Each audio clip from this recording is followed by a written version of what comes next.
Thank you very much for your time today, and I'm sorry about the fish issues we've had. Well, if you need any more, just let me know. There is one thing I'm going to leave you with. Oh yeah, go ahead. I want to talk to you about the Cayman 10. The who? The Cayman 10. Okay. No, it's not on there.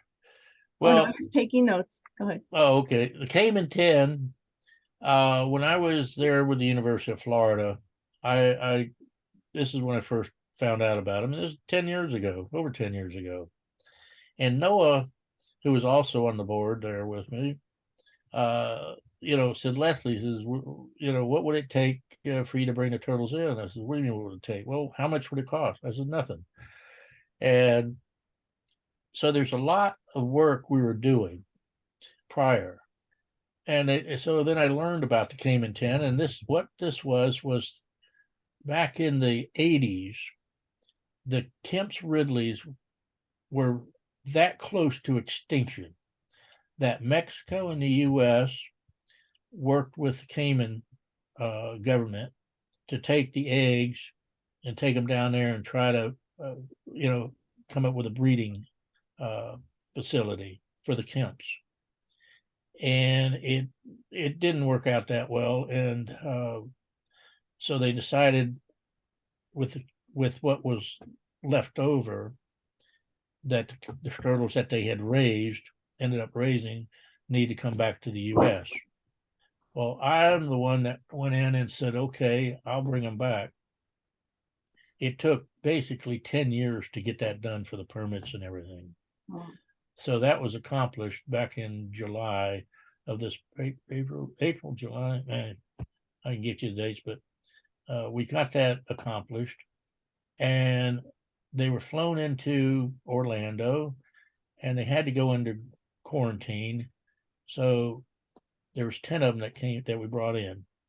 And SeaWorld, Orlando, is the one that did the quarantine. And I've been gradually taking the turtles out to the facilities, the aquariums that will be housing these turtles for the rest of their lives. And 2 of them went out to Arizona. Let's see, four of them went to Texas, one to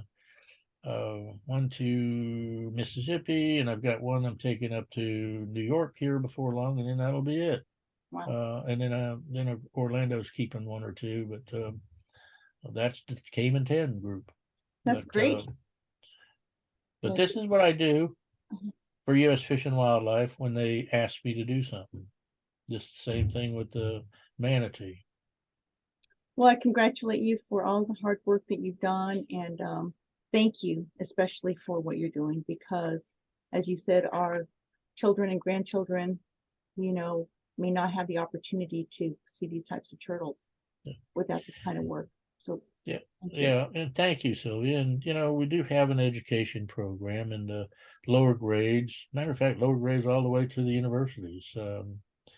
It's kind of interesting what we do with everybody, and we have, we're dealing with endangered species. You have to understand endangered species. You are not allowed to touch them, dead or alive, and we bring that opportunity into our kids, or into the schools. We have a number of taxidermied turtles, sea turtles, that died during the cold stun, and I wanted enough that we could send around to the schools, and we do that all over the place, all over the U.S.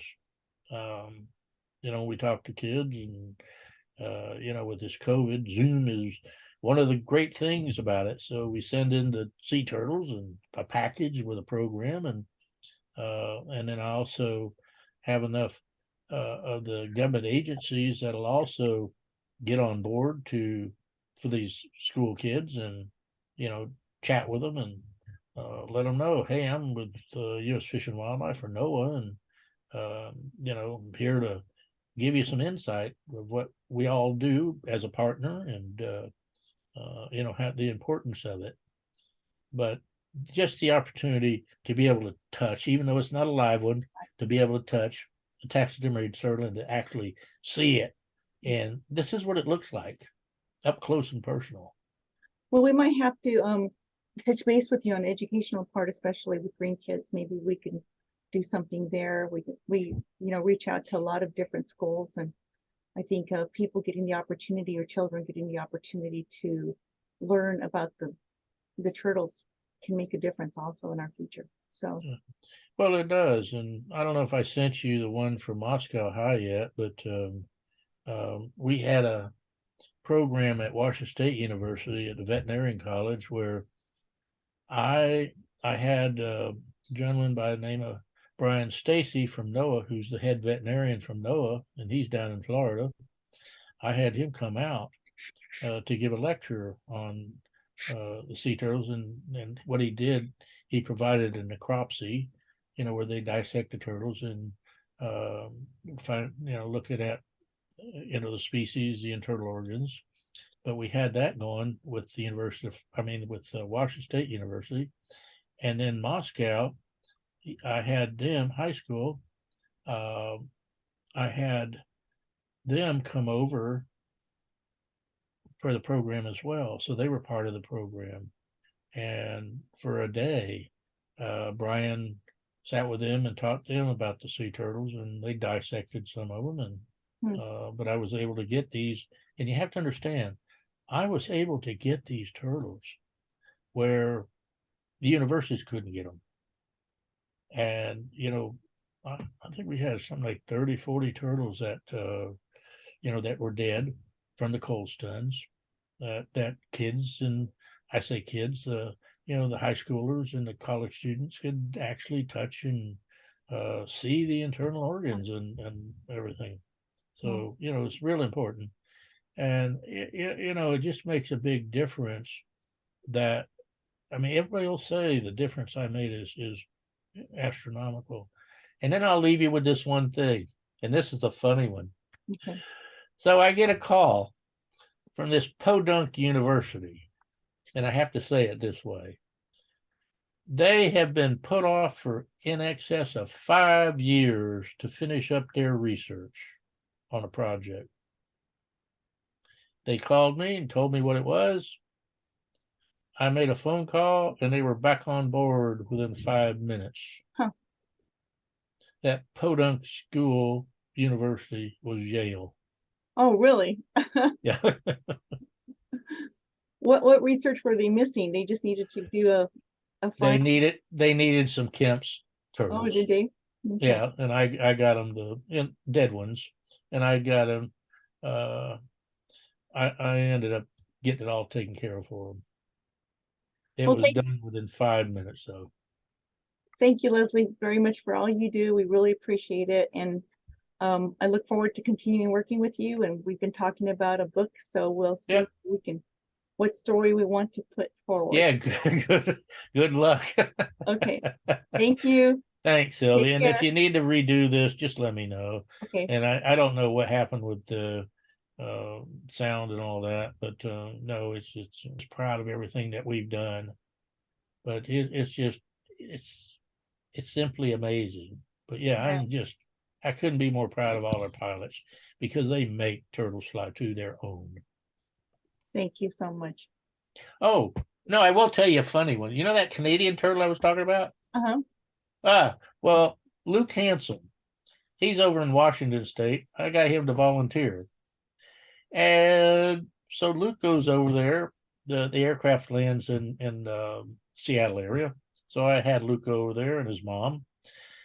And what they needed help was putting them on this different aircraft. So they had to take the turtle out of the crate and put the crate on the aircraft first, turn it and jostle it around and put it on.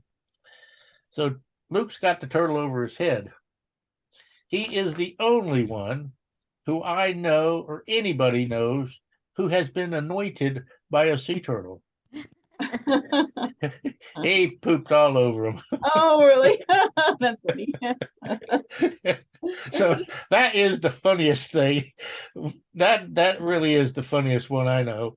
And That's Luke happened to be going to he hadn't decided yet, but he's going to one of the veterinarian colleges where I wrote letters off to. But he has been accepted by a number. And that's one of the things I put in my letter to the universities. Oh no, poor Luke. They will never have anybody like Luke. All right, thank you.